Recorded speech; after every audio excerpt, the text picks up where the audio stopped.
تمام تعریف اللہ کے لیے جس نے اپنے مومن بندوں کو حج اور نیک اعمال کی توفیق دی اور اپنے متقی بندوں کے سینوں کو کھول دیا تاکہ وہ رسول اللہ صلی اللہ علیہ وسلم کی لائی ہوئی حکمت اور آیات پر ایمان لائیں،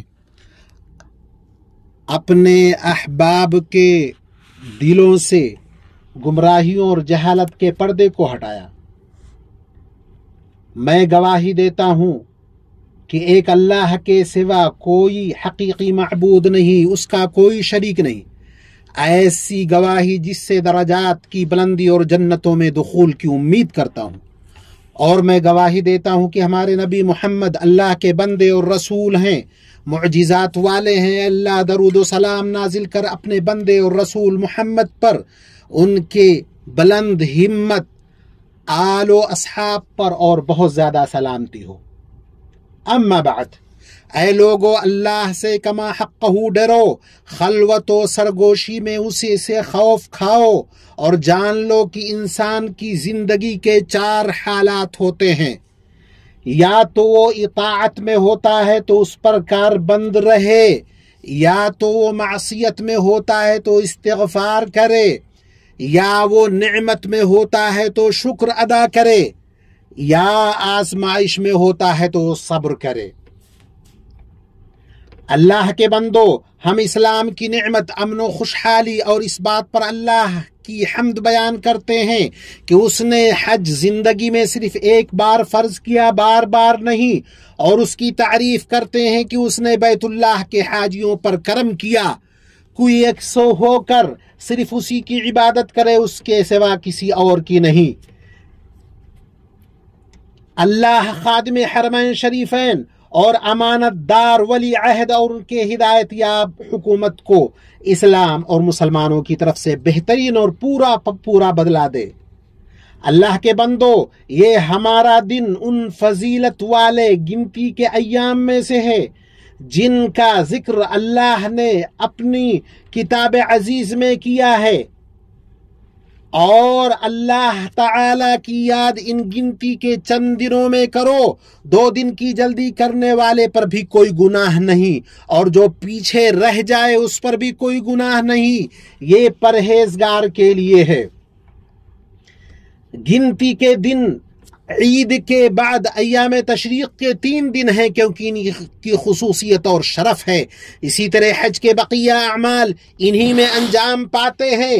یہ ایام کھانے پینے، ذکر، دعا، توبہ اور استغفار کے ہیں، خیر و برکت کے دن ہیں۔ ہمارا آج کا یہ دن حج سے روانگی کا پہلا دن ہے۔ یہ اس شخص کے لیے جو جلدی کرے۔ اس دن حجاج مشاعر مقدسہ سے رخصت ہوتے ہیں، جبکہ اس کے بعد کہ وہ ان مقدس جگہوں پر اللہ کے سامنے کھڑے ہو چکے ہیں، رب عز و جل نے حاجیوں پر اپنے جود و کرم کی برسات کی، نیکوکاروں کی بدولت گناہگاروں کو بخش دیا، حاجیوں کو اور ان کو بخشا جن کی انہوں نے سفارش کی۔ امن و امان، راحت و استحکام، آسائش میں آسانی اور سہولت کے ساتھ اس عظیم فضل کو انہوں نے حاصل کیا، اور اس دائمی شرف سے سرفراز ہونے کے بعد وہ اپنے اہل و عیال اور ملکوں کی طرف واپس ہوں گے۔ اس شخص کو مبارکباد ہو جس کا حج مبرور ہوا، اس کی کوشش کی قدر ہوئی، اس کا عمل مقبول ہوا، گناہوں سے ایسا پاک ہوا جس طرح اس دن تھا جب اس کی ماں نے اسے جنا تھا۔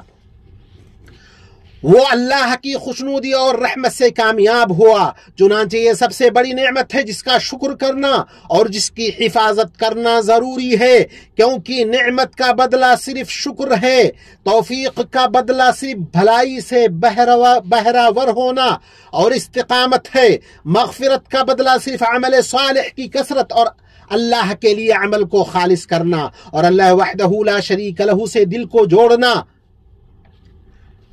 اپنی ساری امیدوں کو صرف اللہ سے جوڑو، اللہ کے سوا کسی سے امید مت رکھو۔ وہی ہے جس کے ہاتھ میں نفع و نقصان ہے، وہی ہے جس کے ہاتھ میں تمہاری زندگی و موت ہے، اسی کی طرف لوٹ کر جانا ہے۔ حاجی بھائی، اللہ نے جب کہ آپ کے اوپر اپنی نعمت تمام کر دی اور آپ کو اس ربانی اعزاز سے سرفراز کیا، تو اللہ نے آپ کے لیے جو آسانی کی، آپ کو جو نوازا، آپ کو جو ہدایت دی، اس پر آپ ضرور اس کا شکر ادا کریں۔ اللہ کی نعمتوں کی حفاظت ان کے شکر سے کریں، توبہ و استغفار ہمیشہ کرتے رہیں۔ اے لوگو، سب کے سب اللہ سے توبہ کرو، اس سے مغفرت طلب کرو، یقیناً وہ بخشنے والا مہربان ہے۔